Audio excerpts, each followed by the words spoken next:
And once again, we have a change. So, okay, seeing as we're heading down in this direction now, I think I'll let the sky burst out a little bit from here. I was kind of thinking of, we have a fairly straight shoreline here, of using a lot of, painting it in sort of horizontally. But I think we would end up with just too much space here of weaker sky. And if I were to go too strong, it would become a lot of weight on top of the painting, to my eye. So, what we'll do is just try to kind of establish something here.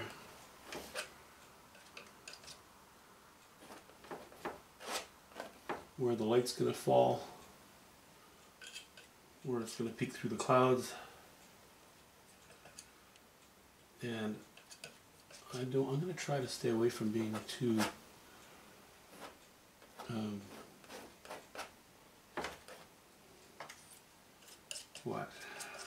well, the eternal struggle, right? I want to stay away from being too tight with my brush strokes, or that shouldn't be a problem seeing as I'm using a knife, but I think you know what I mean.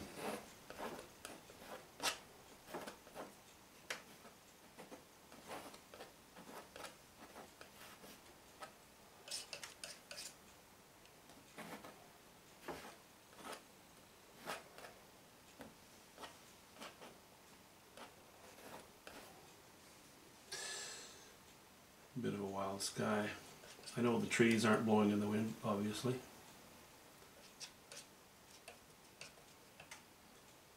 It's okay. Just because the sky is wild doesn't mean the trees are going to be. Using some cobalt blue raw umber.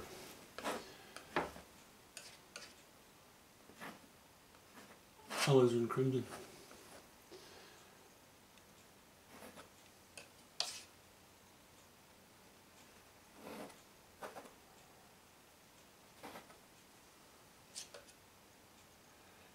And of course, titanium white.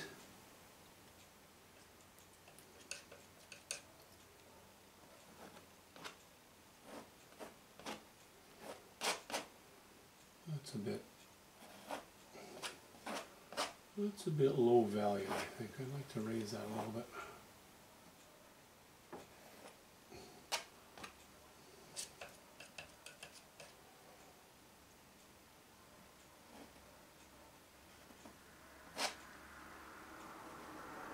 I'm not going to worry too much if I end up with a few ridges close to trees in this case, because I will clean up those ridges after the sky is in place.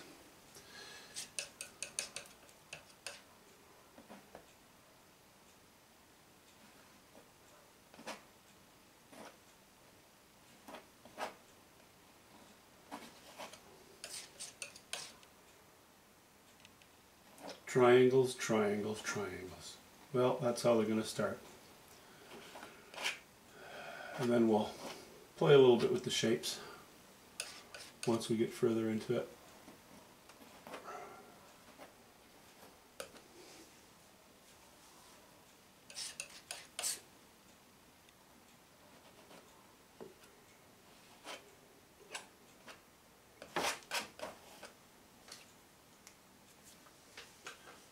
Okay.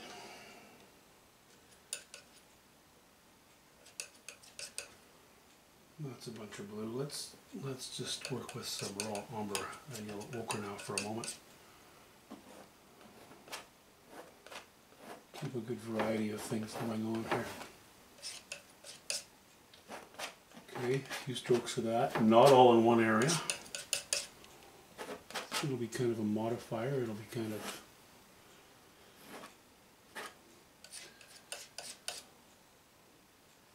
that which adds some richness to the palette that is on the painting.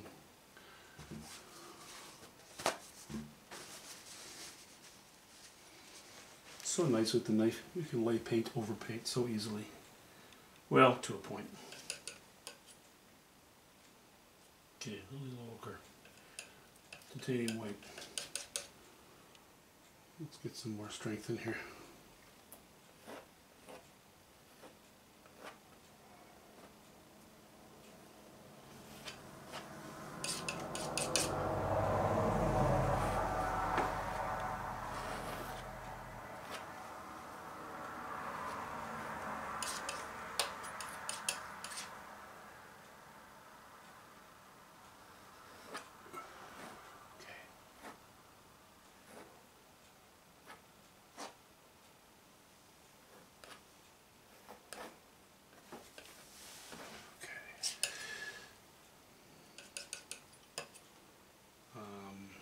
A little more yellow ochre,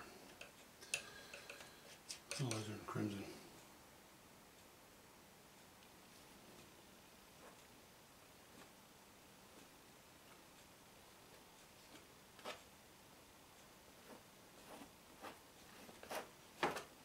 Spread it out a little.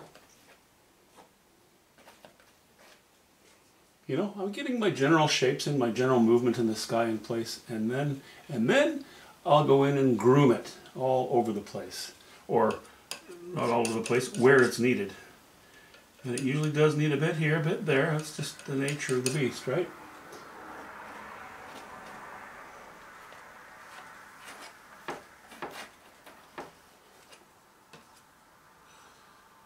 Okay, back to our cobalt blue and alizarin crimson.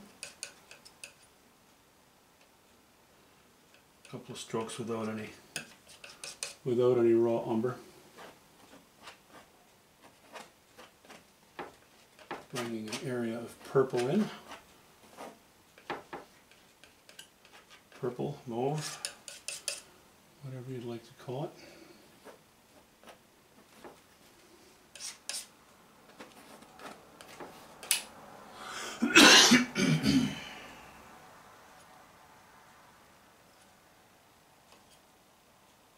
Yes, I had thoughts of using a brush on this painting. In fact, that started to develop as a plan in my mind to go in the direction of, as I think I mentioned, the A.Y. Jackson painting called Terre Sauvage. This is not going to end up anything like that. Because, you know, once our weekend is over with, I woke up in a mood. I woke up in a mood this morning, and it's a mood of wanting to be more vigorous. And I've worked, you know, I've been playing with the knife a little bit lately, or with the brush a little bit lately, and I thought, you know, I think I could stand to take a break from that. I love the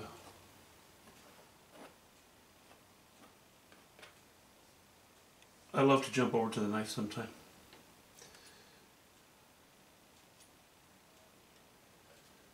It just spurs me on to be less fussy, less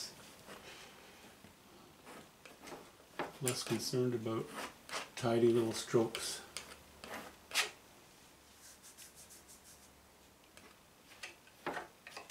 It's just, it's more fun.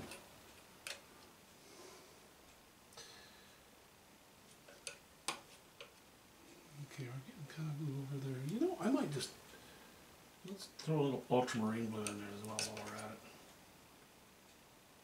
Give the feeling that, you know, maybe there's even a shot of actual blue sky showing up here and there.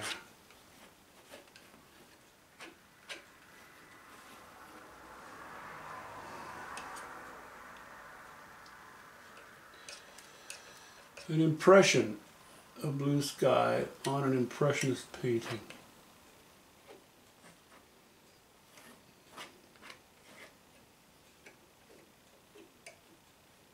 Leaving things open to a bit of interpretation. Letting a viewer use their imagination a little bit.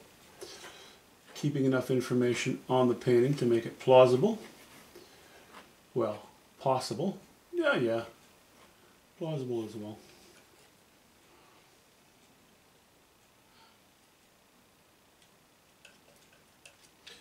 Okay, now a little bit of alizarin crimson and ultramarine blue and a bit of yellow ochre and some white. No, I don't think I want that sky to be too dark. That'll kill the colors here in the corner a little bit. Provided I have it in the right values.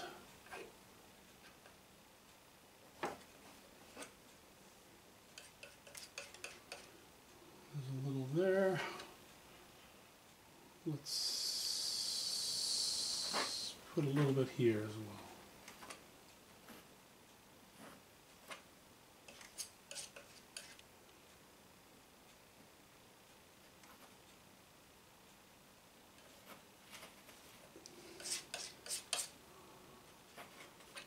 I don't want to be too blue.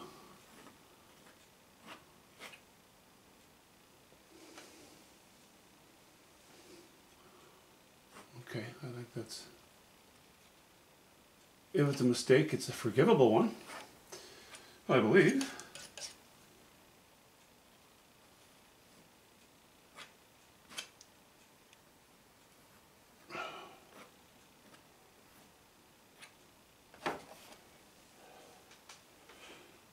Take a scoop of that, add it down here.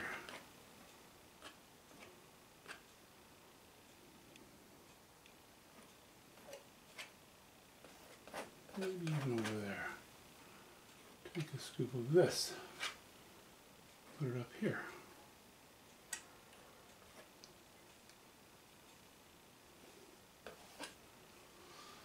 Okay, let's go back to our cobalt blue. Cobalt blue and raw umber. Getting gray again. Getting fairly gray. I'm going to add a little bit of alizarin crimson to it. I think our trees and our rocks will catch light around here somewhere, you know, to oppose this. So I don't mind going a little bit darker here. That may be a bit too dark, but we shall see.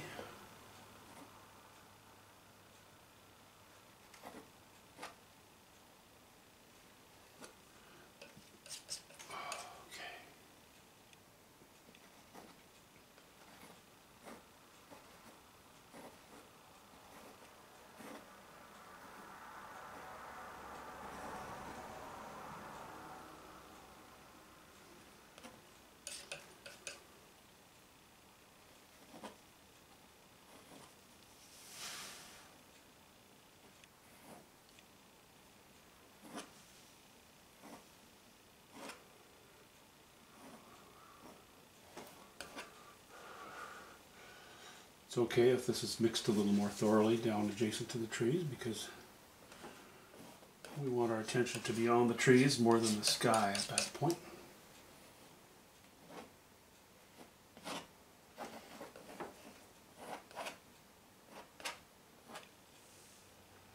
All right. I think we're still doing the right thing. And if we're not, well, because we're using the knife, we'll do a wrong thing in a bigger way. I can live with it.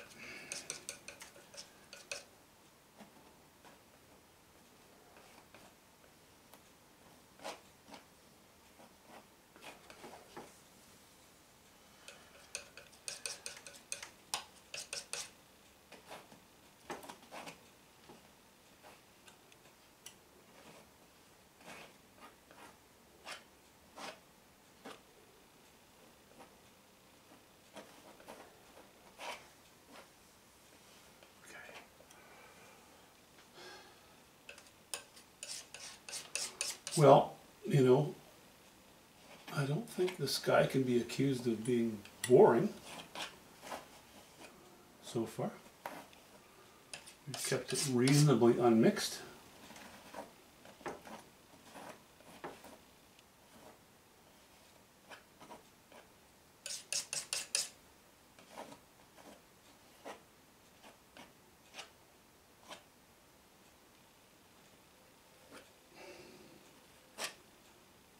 I think I'll stick with less cobalt blue and more raw umber up in this area. Cutting it around these trees. spread these values around a little bit. I'll put a little bit of yellow ochre in there as well.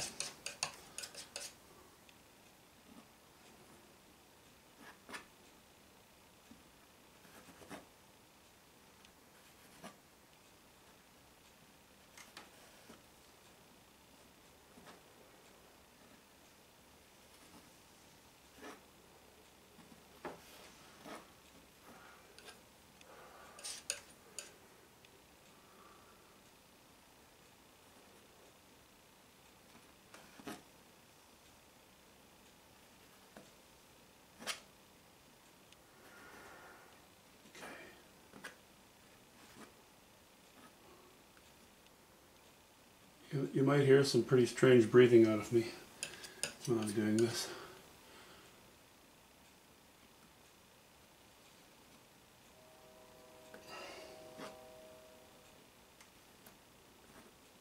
It's not because of the heavy lifting.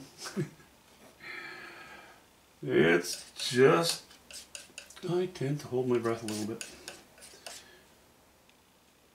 You know how a lot of people will stick their tongue out of the corner of their mouth when they're focusing really hard on something? I don't do that so much, but I do stop breathing. And eventually my heart skips a beat and it says, hey, smarten up. Wake up, we gotta keep going.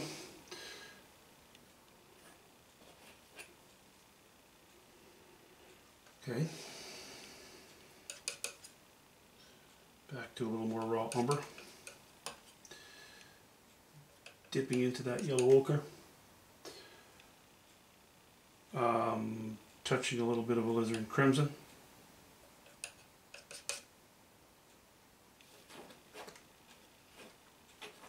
And of course white.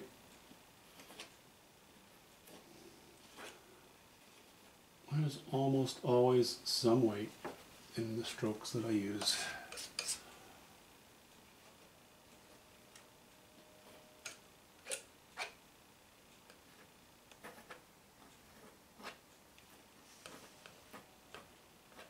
Okay, a little of that over here. Pick it up, drop it off. Okay, a little of that up here. Pick it up, drop it off.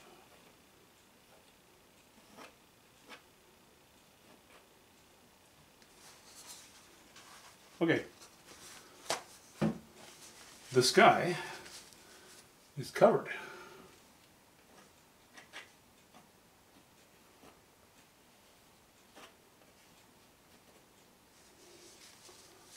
See, sometimes when you do something a little more quickly, the painting just has an energetic feel to it. And I like to at least begin with that. You know, I end up, of course, as I said, I'm going to be grooming it in different places again. I'm going to visit different areas right now. Let's pick up some of this and actually dab it in there as well.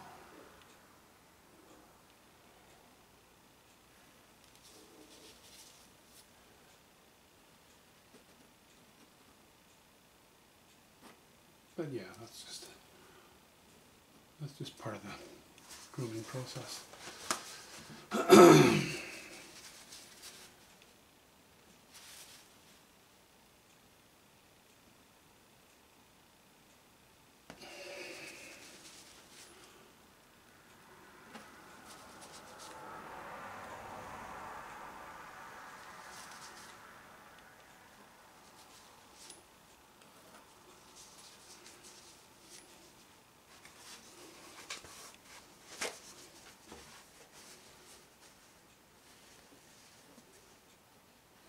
Okay.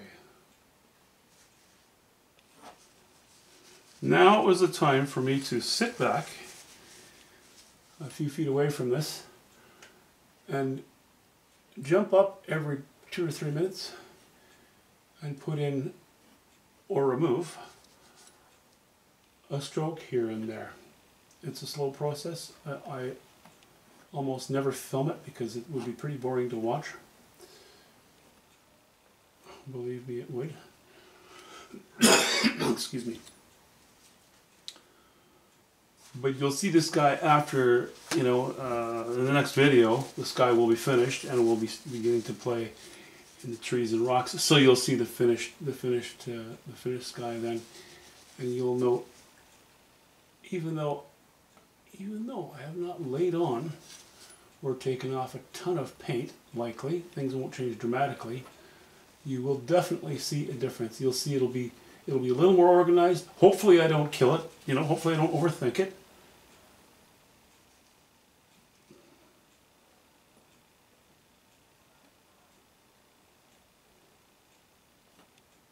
But that's what I'm going to do. So, let's talk soon.